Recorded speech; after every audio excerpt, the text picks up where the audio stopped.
వార్షికోత్సవం సందర్భంగా Meenakshi test tube baby centre Guntur నందు ఐవీఎఫ్ ట్రీట్మెంట్ పై 40 to 50% రాయితీ. సుమన్ టీవీ ప్రేక్షకులు నమస్కారం. నేను మీ అనలిస్టు మందడి కృష్ణారెడ్డిని మాట్లాడుతున్నాను.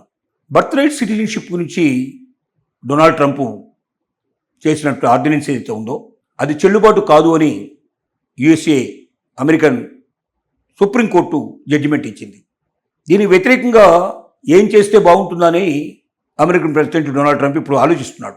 అంత సులభమైన విషయం కాదు. ఒకసారి సుప్రీంకోర్టు ఇచ్చిన జడ్జిమెంట్ని కాదని వేరే ఆర్డినెన్సులు పాస్ చేయడం అంత సులభమైన విషయం కాదు.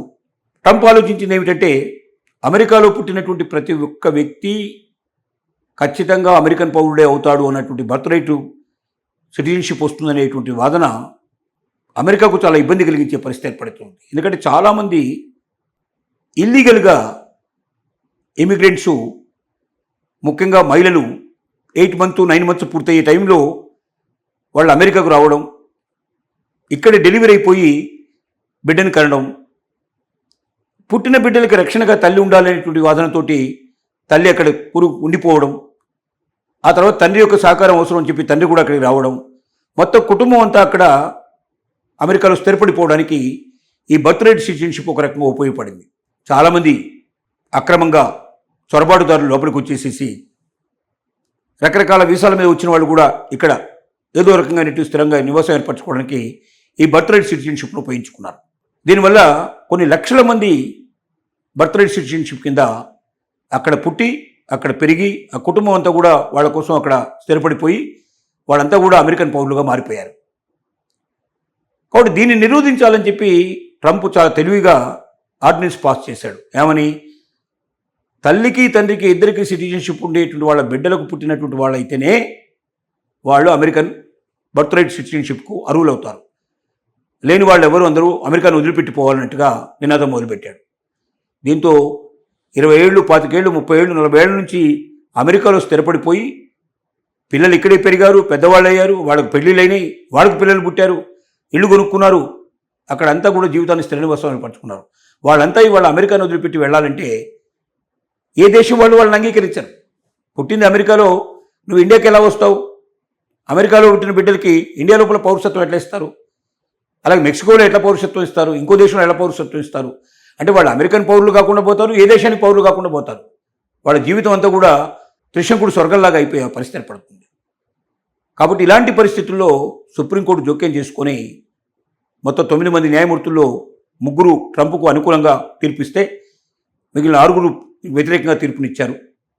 అమెరికాలో పుట్టినటువంటి ప్రతి బిడ్డ, ప్రతి శిశువు తప్పనిసరిగా అమెరికన్ పౌరుడే అవుతారు అని చెప్పి సుప్రీంకోర్టు జడ్జిమెంట్ ఇచ్చింది. ఈ జడ్జిమెంట్ వల్ల ఇవాళ ఒక సేఫ్టీ అనేది దొరికింది.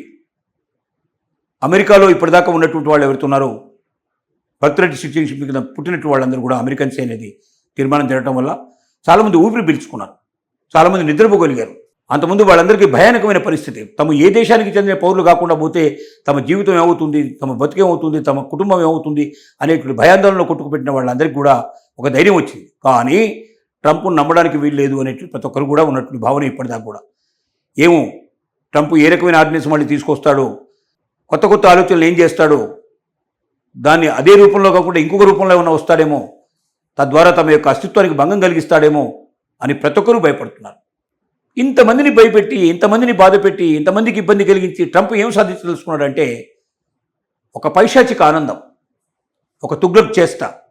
ఇవాళ అమెరికన్సే ట్రంప్ను వ్యతిరేకించే పరిస్థితి, అసహించుకునే స్థితి వచ్చిందని చెప్పడానికి ఆశ్చర్యపడాల్సిన అవసరం లేదు.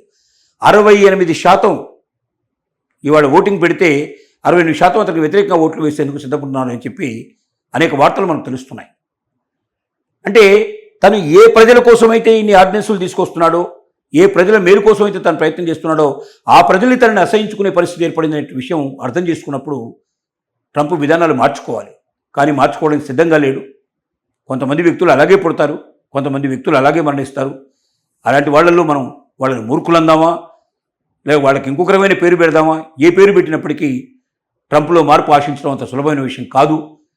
ట్రంప్ మారకపోతే మరి బర్త్ రైట్ సిటిజన్షిప్ ఉన్నట్ట లేనట్ట అనేటువంటి ఒక డోలాయమైన పరిస్థితి ఇంకా ముందుకు సాగుతుంది.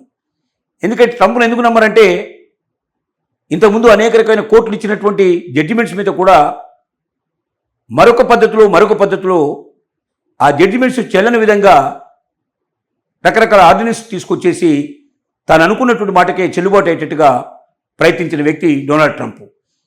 కాబట్టి డొనాల్డ్ ట్రంప్ను నమ్మడానికి వీల్లేదు కాబట్టి ప్రతి ఒక్కరు అనుమానిస్తున్నారు.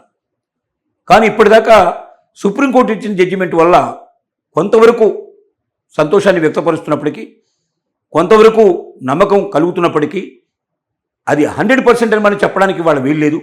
లక్షలాది మంది భారతదేశం నుంచి వెళ్ళిన వాళ్ళు కానీ, ఇతర దేశాల నుంచి వచ్చిన వాళ్ళు కానీ, అక్కడ అమెరికాలో స్థిరపడే వాళ్ళు ఎవరుతున్నారో ఎప్పుడూ 150 ఏళ్ల క్రితమే వాళ్ళు రాసుకున్నటువంటి మార్పు రాజ్యాంగం ఏదైతుందో 18వ సవరణ కింద అమెరికాలో పుట్టిన ప్రతి బిడ్డ, ప్రతి శిశువు ఖచ్చితంగా అమెరికనే అవుతాడు అనేటువంటి బర్త్ రైట్ సిటిజన్షిప్ ఏదైతే ఇచ్చారో అది అమలు అవుతుందని, అమలు కావాలని ప్రతి ఒక్కరు కోరుకుంటున్నారు. ట్రంప్ దీనికి వ్యతిరేకంగా ఏ రకమైన ట్రంపులు ఆర్డినెన్స్ తీసుకురాకుండా ఉండాలని కోరుకుంటున్నారు. తమ జీవితాలు అమెరికాలో ఇలాగే తమ కుటుంబాలు ముందుకు వెళ్ళాలని కోరుకుంటున్నారు. వారందరికీ మరి ఏదో ఒక రోజున ఆ నమ్మకం, విశ్వాసం కలగాలని మనందరం కూడా కోరుకుందాం.